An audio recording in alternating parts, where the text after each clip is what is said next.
Olá, amigos e amigas da TV Humana, sou Anísia Ontem e você está aqui comigo nos Limites da Eternidade.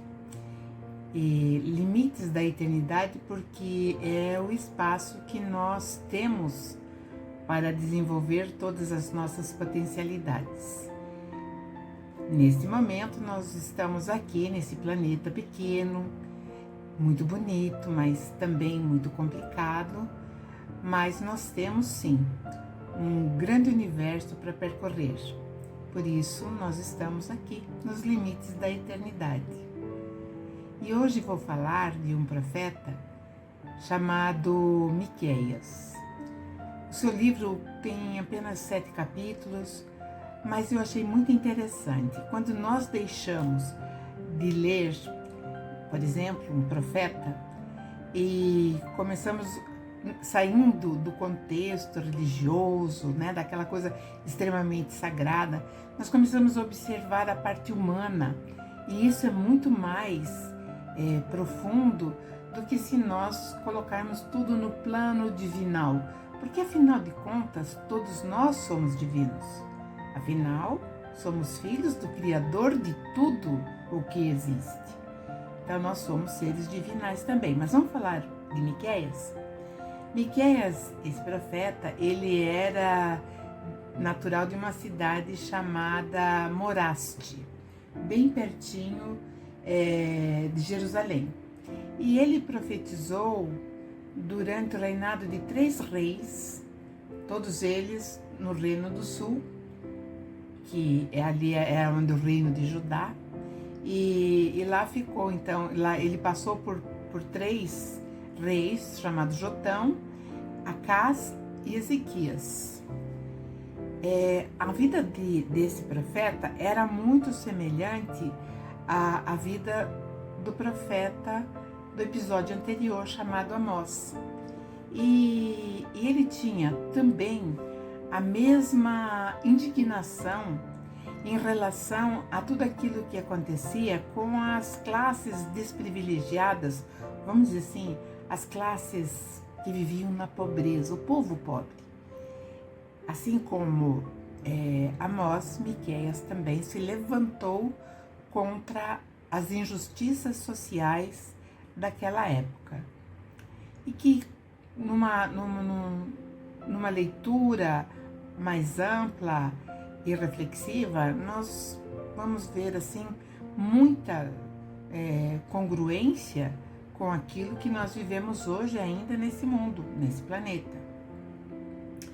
E ele era um homem simples, também não tinha vindo de nenhuma escola de profeta, ele simplesmente foi convocado.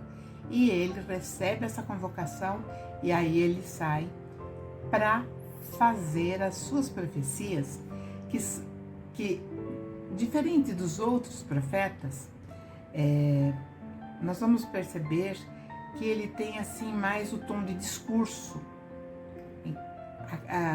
Aqueles que estavam ouvindo, sem saber que ele era um profeta e que ele estava trazendo informações de cima ou do seu Senhor, poderiam entender que ele estava apenas discursando. Mas dentro desses discursos dele é que nós vamos ter ali informações muito importantes, porque todo o livro de Miqueias, ele combate sim a exploração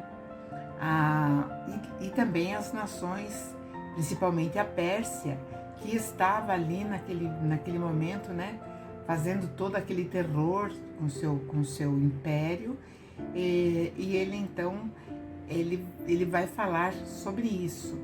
Mesmo assim, se nós analisarmos, parece que era um discurso. E aí ele vai denunciar tanto o Reino do Norte quanto o Reino do Sul, porque as práticas em relação a isso, a exploração do povo, eram semelhantes.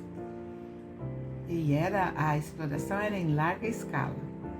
Bom, então ele avisa na sua profecia o que aconteceria com os reinos Norte e Sul e que o Senhor de Israel estava extremamente insatisfeito com as ações do povo.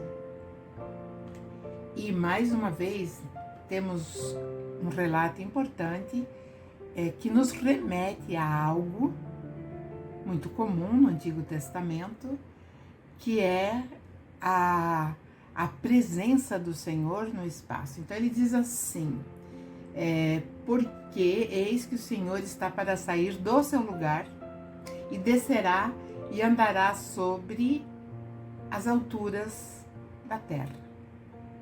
Ele não andaria, né? Ele estaria pairando por ali. E continua. Os montes debaixo dele se derreterão e os vales se fenderão como a cera diante do fogo, como as águas que se precipitam num abismo. Isso está logo no primeiro capítulo do livro de Miqueias. Então, enquanto tantos outros também tiveram o mesmo relato dessa força do Senhor, que chegava derretendo rochas, promovendo queimadas à sua volta. E evidentemente que isso, a minha Anísia, me remete sim a veículos que iam e vinham trazendo esses seres e, logicamente, entre eles, o Senhor de Israel, que era o principal para o povo. As 12 tribos de Israel se distanciaram e se transviaram dos caminhos do Senhor e admitindo o culto ao deus Baal, que era o oponente maior do Deus de Israel. E esse comportamento de culto a esse Deus Baal tanto se dava no norte como no sul. Nós percebemos aí que não existia a unidade, aquela unidade que Moisés queria agregar nesse povo, que deveriam ter todo um comportamento diferenciado em relação a si próprio e aqueles que estavam à sua volta. Ele perguntava, né, aí vem, como eu disse, aquela questão que parecia que ele estava discutindo. Ele perguntava quem era o culpado por haver revoltas em Samaria e os responsáveis pelas construções dos templos ao deus Baal em Judá, no Reino do Sul. E afirmava também que certamente não era obra do povo. O povo não iria sair por si só fazendo essas construções, criando ou construindo esses templos, mas sim os seus governantes, que daí obrigavam ou induziam o povo a se curvarem para esse Deus inimigo, Israel. E profetizava que Samaria seria totalmente destruída e todas as imagens seriam destruídas, as imagens de Baal. E tudo o que fora comprado com dinheiro da corrupção e prostituição seria também destruído. E ele lamentava profundamente. Então, isso na verdade, ele estava passando a mensagem do Senhor, mas, como eu falei, era uma forma de discurso. Então, ele também se colocava em primeira pessoa de uma forma bem pungente. Então, ele falava assim: eu grito e choro de dor em sinal de tristeza. Ando descalço e nu. Farei lamentações como os dragões e solto gritos de dor como a avestruz. Isso deveria ter uma simbologia muito forte para eles, porque naquele tempo a gente sabe que os dragões não existiam, mas no sentido daquele animal mitológico. E também nós não conhecemos, eu pelo menos nunca vi, um avestruz ou uma avestruz chorar de dor. Então, deveria ser algo importante para eles naquele momento, onde ele fazia esse paralelismo nessa comparação. E aí ele começa a falar sobre o destino de 11 cidades, incluindo Jerusalém e Samaria,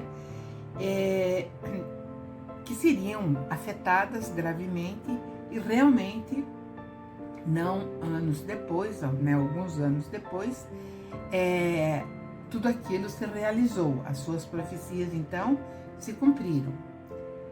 E aí ele vai falar coisas bem interessantes. Ele diz que Samaria não poderia ser regenerada. E realmente toda a parte do sul, onde estavam, né, as 10 tribos, elas foram completamente, né, pulverizadas. Então, aquele povo que morava ali, embora fossem de Israel, fossem israelitas, eles se perderam, né? Foram assimilados em outros povos. E então ele diz que a destruição chegaria a Judá, embora diferentemente de Samaria, Judá seria reconstruída. E ele diz que em Jerusalém aconteceria coisas também muito graves e era muito perto de onde morava o povo do Senhor, onde vivia. E aí ele começa a criticar, né, a sociedade da época, o governo, e aí então ele diz: aí daqueles que se levantam de manhã, já fazendo planos para explorar e maltratar os outros, aqueles que eram mais desfavorecidos. E logo que se levantam, fazem o que querem, pois são poderosos. Então ele está falando com as autoridades máximas, que eram os reis. Quando querem terrenos ou casas, eles os tomam. Maltratam os outros e não respeitam a família e nem a propriedade de ninguém. Então é algo que nós percebemos assim, que é um movimento que ainda é vigente no mundo. E aí ele mostra, ele fala: por isso diz o Senhor, vou fazer a desgraça cair sobre vocês e ninguém escaparão, e vocês não escaparão.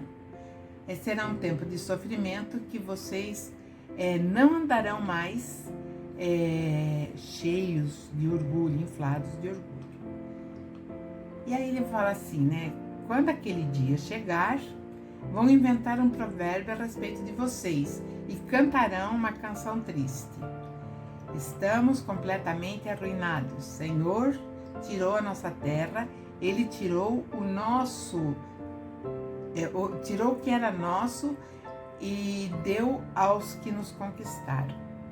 E tudo isso vai acontecer, né, num tempo muito breve, porque a gente sabe que o Império Persa vai realmente, né, através de Senaqueribe, de Tiglat-Pileser, eles vão mesmo encampar aquilo ali, culminando aí sim com outro reino que vai surgir, né, que era o reino babilônico de Nabucodonosor. Mas antes iria passar maus pedaços também nas mãos dos persas.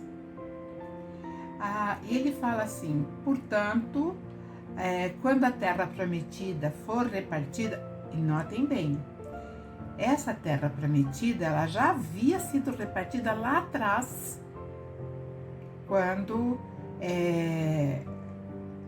o Moisés morreu e Josué foi o seu precursor, e ele então fez a divisão. E ele está falando que essa terra prometida, né, vai ser ainda repartida de novo entre o povo do Senhor.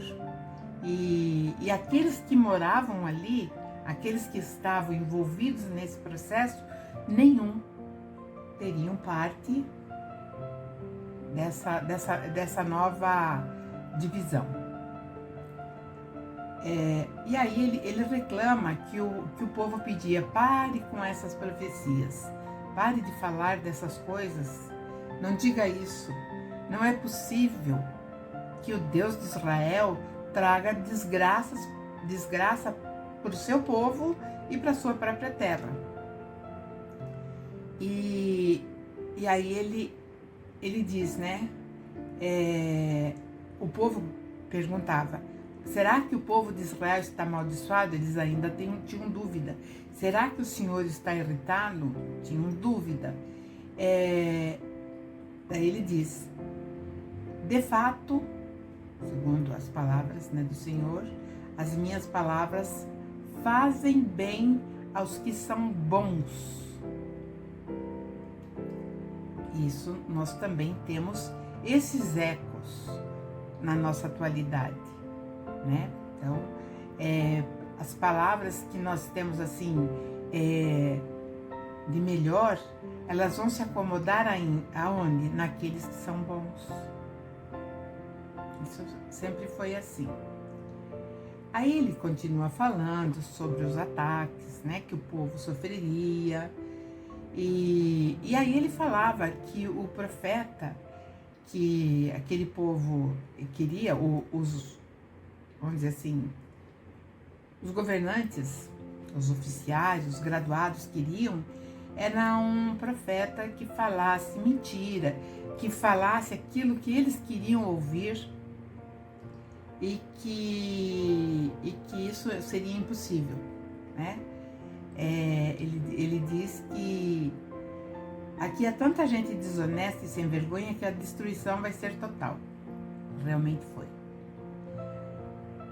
Bom, e ainda ele diz que eles queriam um profeta que prometesse vinho e cerveja para todos. Então, essas promessas o povo queria, né? O povo de uma forma geral, assim como os oficiais, as autoridades, eles esperavam então esses benefícios dos reis, né?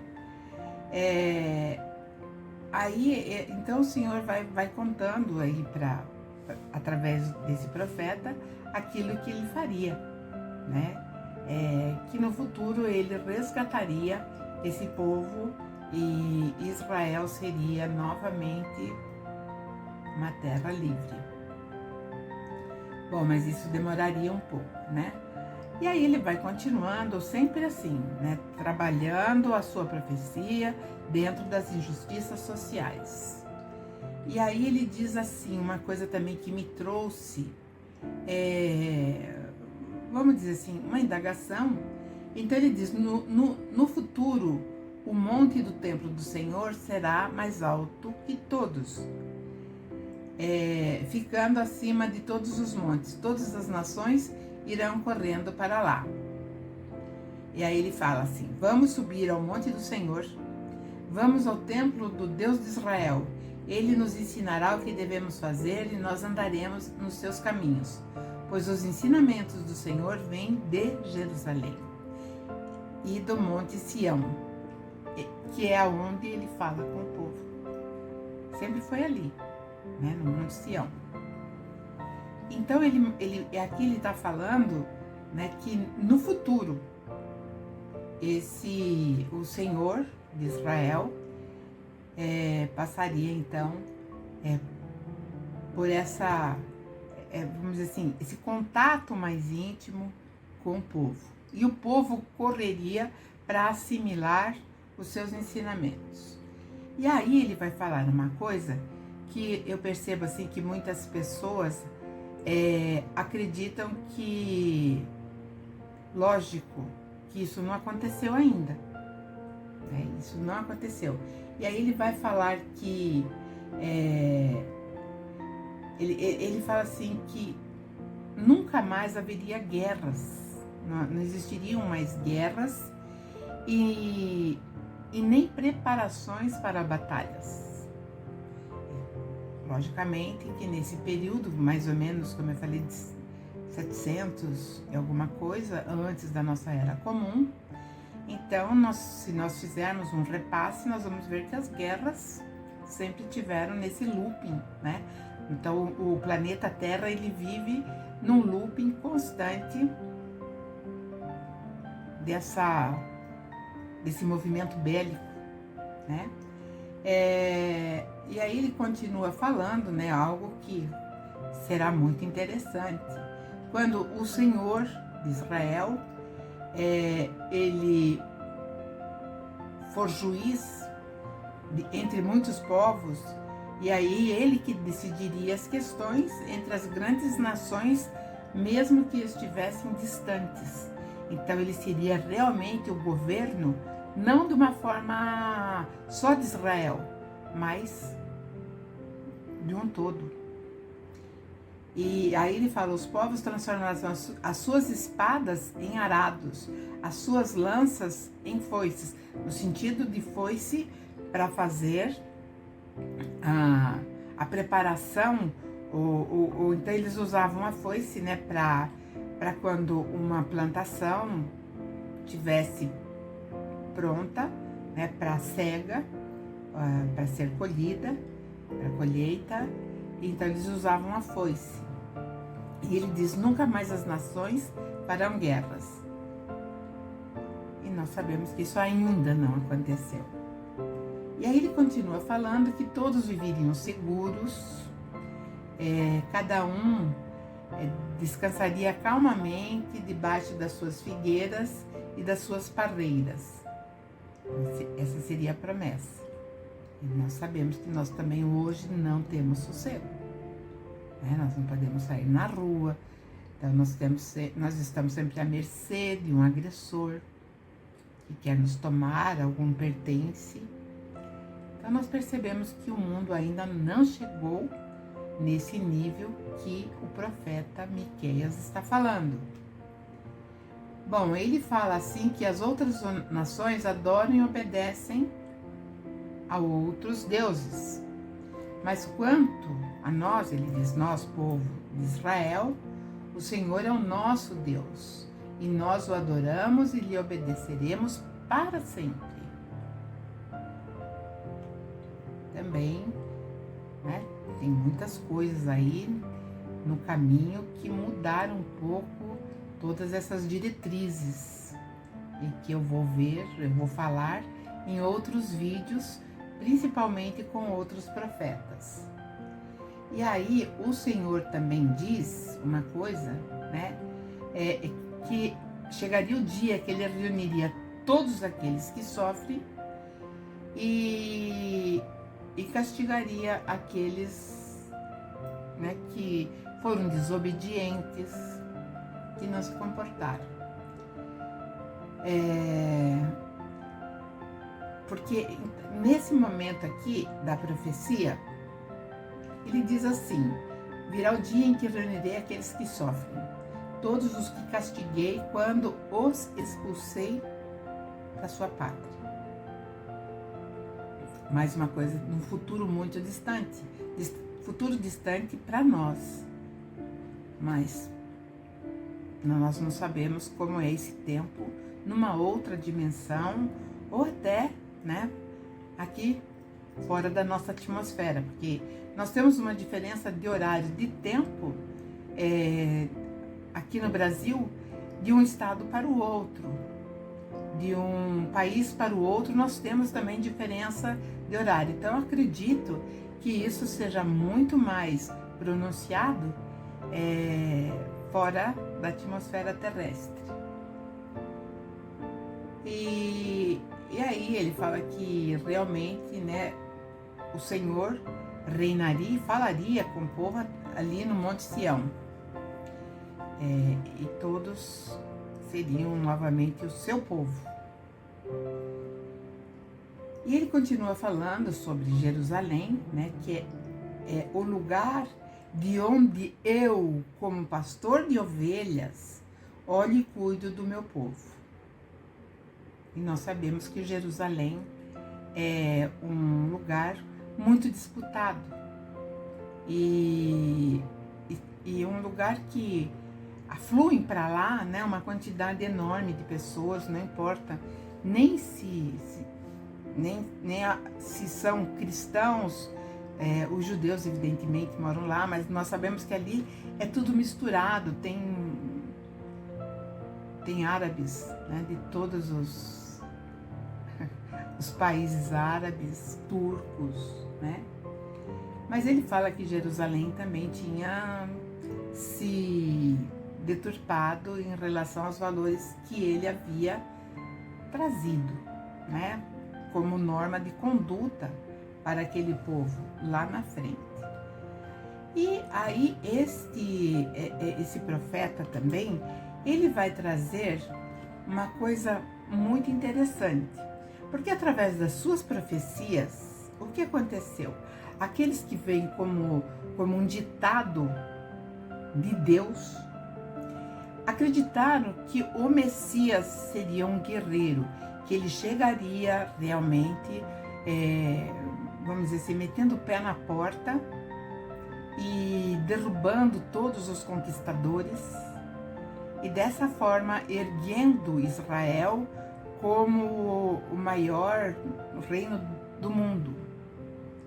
Isso, né, numa visão extremamente política, terrestre. Quem pensa assim, né, não percebe a questão de que isso vai acontecer em determinado momento, porque no capítulo 5 ele vai falar uma coisa que aconteceu. Então ele diz assim, vou pegar uma tradução mais moderna aqui: povo de Jerusalém, preparem-se para se defender, pois as tropas inimigas estão cercando Israel e querem matar o rei de Israel. Nesse sentido, o rei de Israel não era necessariamente os reis do norte e do sul, né? Ele está falando do próprio Senhor. Ele está falando daquele que era o rei, o Senhor de Israel. E aí ele diz também: Belém Efrata, você é uma das menores cidades de Judá, mas do seu meio farei sair aquele que será o rei de Israel. Ele será descendente de uma família que começou em tempos antigos, num passado muito distante.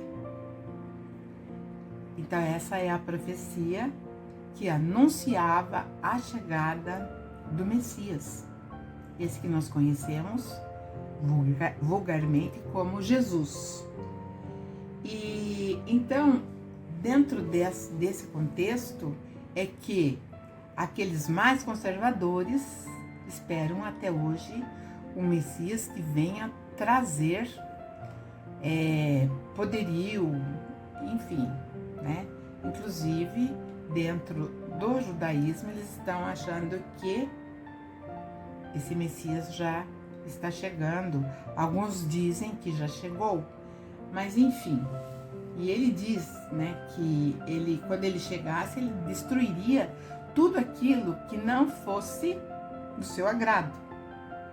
Só que nós temos que entender uma coisa, né, mais a miúde, é porque no vídeo, realmente, aqui nesse espaço, seria assim, nós levaríamos muito tempo, mas o que ele diz aqui, na verdade, é que o planeta Terra seria de domínio, ou sairia do domínio daqueles que são governados pelo seu antagônico. E aí ele fala que eu vou derrubar todas as fortalezas, deixarei em ruínas, né, cidades e fortalezas, nada ficará. E ele diz também que ele acabaria com tudo aquilo que fosse mentira, que viesse através de feitiçarias e adivinhações, ou seja, aqueles que seguiam Baal, porque sempre houve algo místico bem forte em todos os momentos da humanidade. E esse algo místico, esse algo transcendental, é lógico que nós temos capacidade de transcender.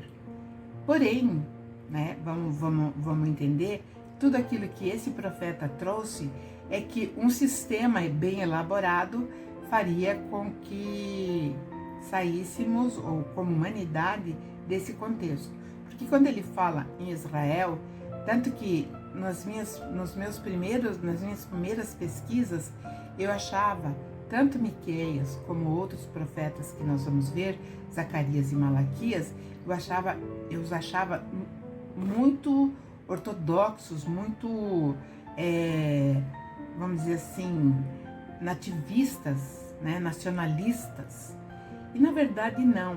Na verdade, o que eles estavam falando era para o globo como um todo, para a humanidade como um todo, e não apenas para uma parte restrita do planeta. Isso é impraticável, né?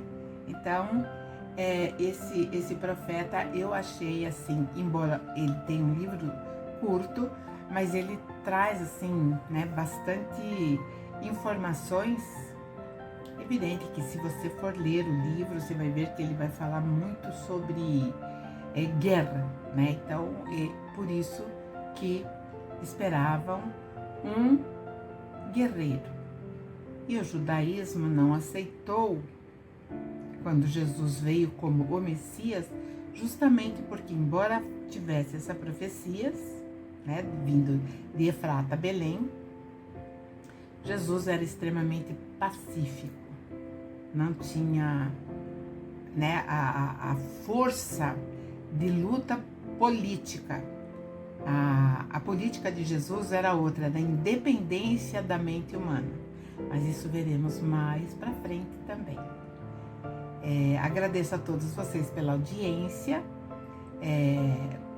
Nos sigam nas nossas redes sociais, no TikTok, no Instagram, Facebook, e assistam o programa da TV Humana. Tem ótimos programas e uma variedade imensa. Eu sou a Anísia Onk, dos Limites da Eternidade, e nos vemos no próximo episódio. Até lá!